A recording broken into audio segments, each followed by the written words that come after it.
So we got Wagner coming to town from the Northeast Conference, and they got a lot of good athletes there. They got especially at running back, Dominique Williams ran for 180 yards, National Player of the Week. So he's one we've got to be aware of right now. And their quarterback, Dosher's a good player too. I think he threw for 173 yards.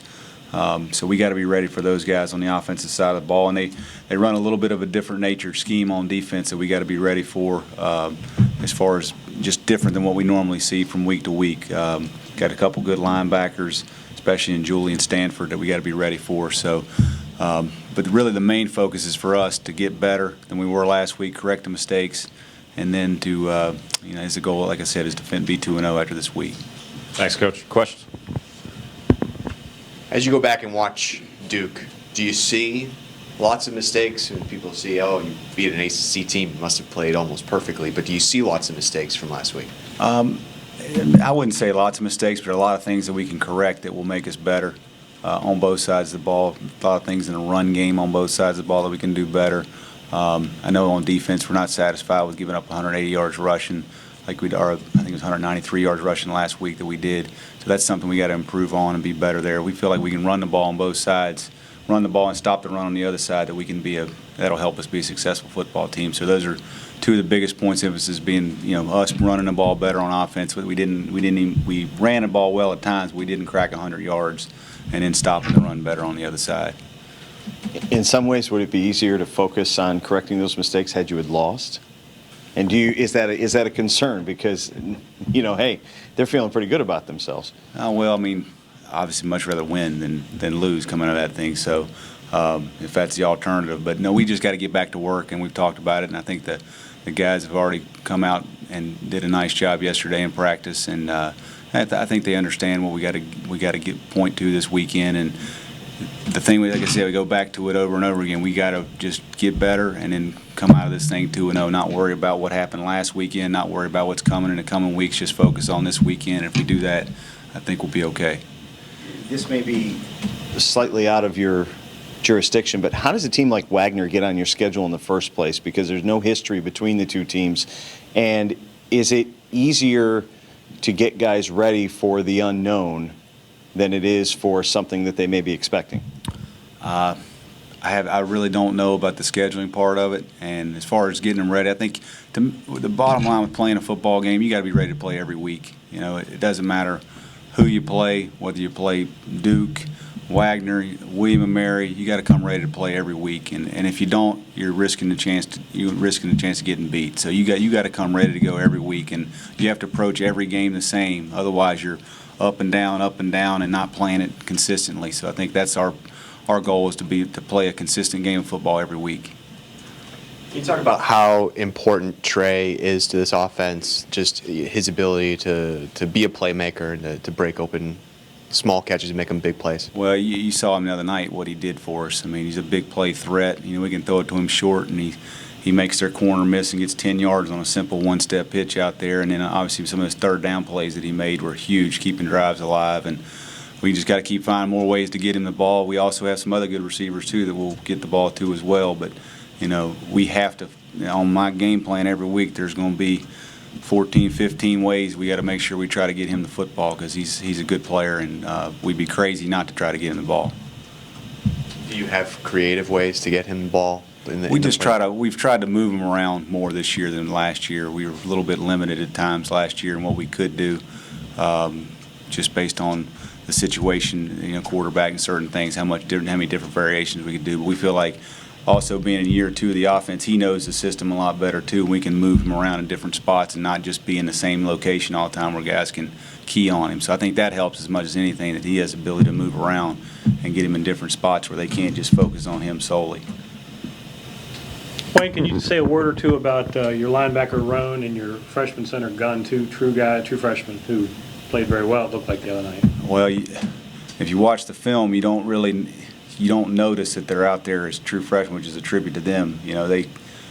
Austin on offense, there was only a couple times where it looked like he went against a good player. The Hatcher kid for Duke's probably their best defensive lineman. He held his own. There's only one or two instances where it looked like he got knocked back, a little bit overpowered, but the rest of the time he played really well. And Aaron Roan, he stepped up and made a lot of plays for us out there, and those two obviously show a lot of promise and expect a lot of good things. Hopefully they just keep on getting better and better as the year goes on, but they didn't have really key contributions in the game on Saturday night.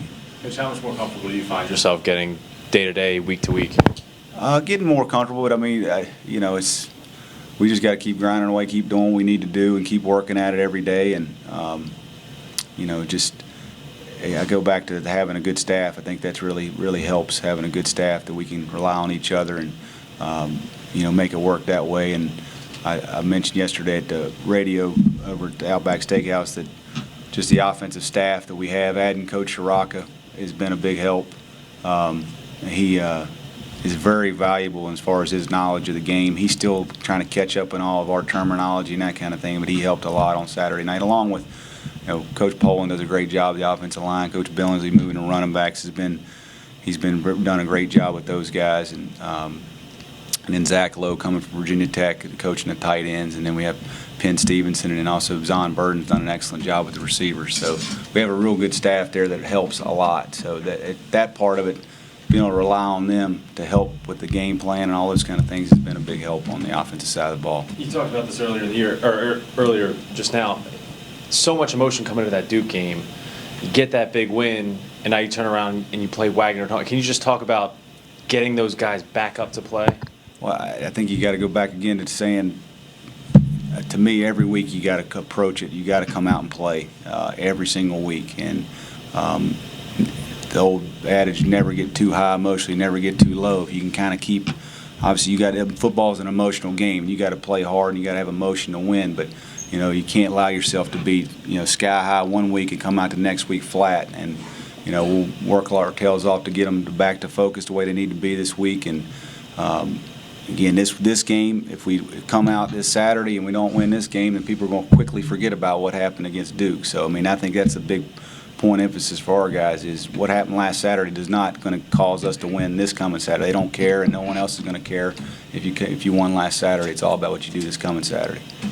How did Corp say that his knee held up, and how did you feel he looked?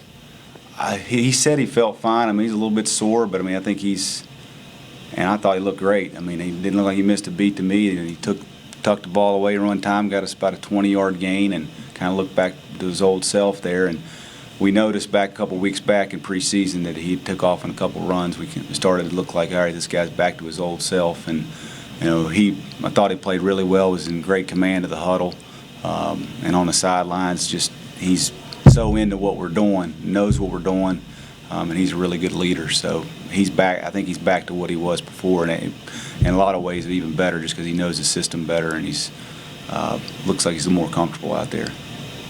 Wayne, could you elaborate when you were talking about Coach Shiraka? One would assume that having arrived just a few days before, he would be practically useless at Duke.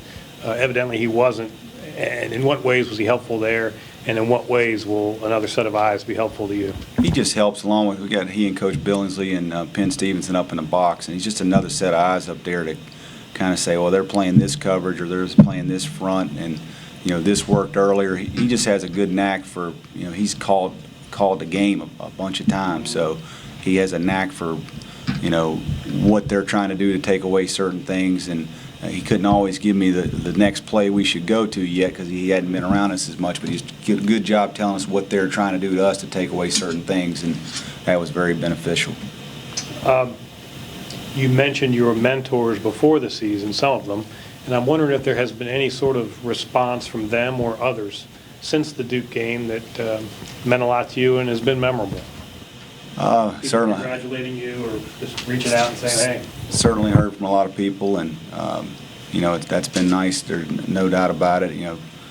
From Coach Clausen to Russ Huseman to, I actually spoke to Coach Laycock down at William Mary last Thursday night. So I've talked to a lot of guys that have been. Gary Trankel, who used to be the offense coordinator at Virginia. So a lot of guys that I kind of grew up around that taught me the game. Reached out to me, which is a special feeling there. So I was fortunate coming up to be around a lot of good people, and that helps a lot when you're around good people and you get to learn from the best. And I think I got that experience. So.